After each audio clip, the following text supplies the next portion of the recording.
I begin with a story of a small town where people are very familiar with one another, where they're very curious about each other's existence. Everybody there seems to know everybody else's name. And if you were visiting this town as an outsider, something you would notice immediately is, as normal as it seems in other ways, people have a habit of steering their conversations, sometimes defensively and strangely, in the direction of a figure called Uncle Ben.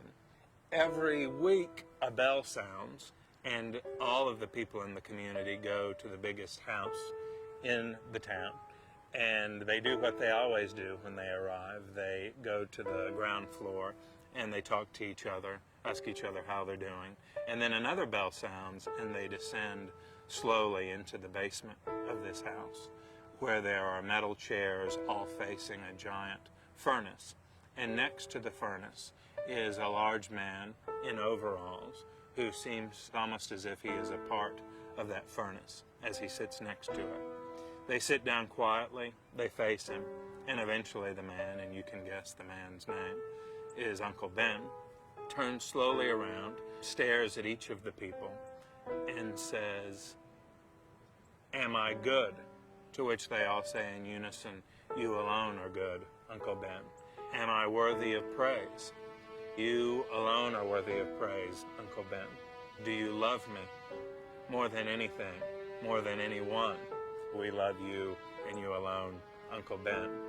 And then Uncle Ben says, "You better love me, or I'm going to put you in here forever." And he opens the furnace, and they all stare into it, and they see human forms in agony. They see fire. They see whatever they need to see in order to be people trapped in this relationship of fear and trembling.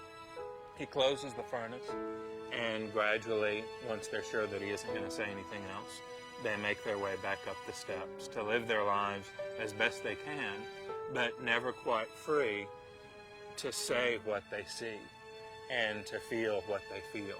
They live lives of quiet desperation in which they stop their own free thought over and over again, and they're left in this psychological nightmare.